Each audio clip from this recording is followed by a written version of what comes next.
Dad used to say that childhood was like being drunk. Everyone remembers what you did, except you. Good one, Dad. Memoir of a Snail is misschien animatie. Het is absoluut niet bedoeld voor jonge kinderen. Het gaat over Grace, die wanhopig eenzaam en een teruggetrokken hoarder is. Ze is omringd door chaos en slakkenmemorabilia. Maar zo was haar leven niet altijd. My childhood was full of people. Het is een prachtig gemaakte stop-motionfilm. Geschreven en geregisseerd door Oscar-winnaar Adam Elliot. Deze filmstijl kost veel tijd. Maar voor Adam is het scriptschrijven minstens net zo tijdrovend.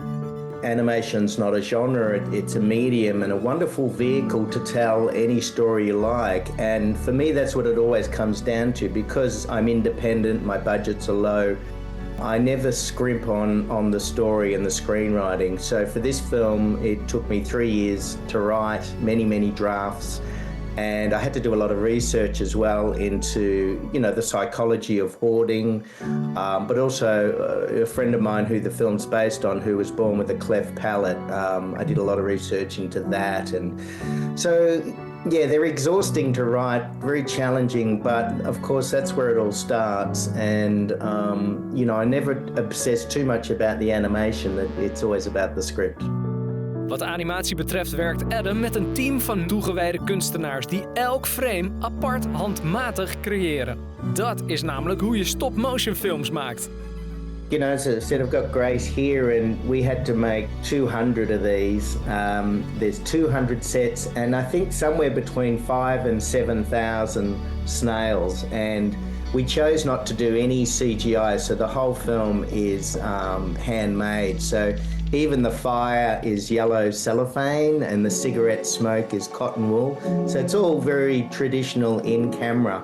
I mean, in some ways it's just as slow as CGI. Unfortunately, as you know, all animation takes years to make, but we love it. You know, people ask all the time, why do I choose stop motion? And it's really simple. I just get very frustrated sitting in front of a computer screen all day doing computer animation. I believed in glasses half full and silver linings.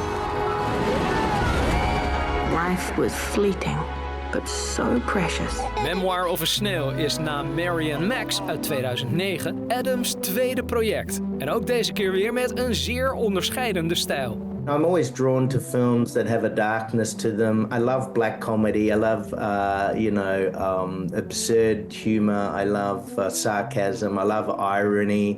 So my films are very complex. I deliberately make them very dense. And I always say, if you're not an emotional wreck by the end of one of my films, then I've failed as a writer. So I love watching films that make me cry, that move me, but also nourish me. I love leaving the cinema feeling more positive about the world, even though I may have been challenged. I want films to really have an effect on people. Het verhaal van een charmante underdog in een bruut, eerlijke en toch hoopvolle film Memoir of a Snail zie je nu in de bioscoop. Childhood was life's best season. It never lasts, but everyone deserves one. I remember everything.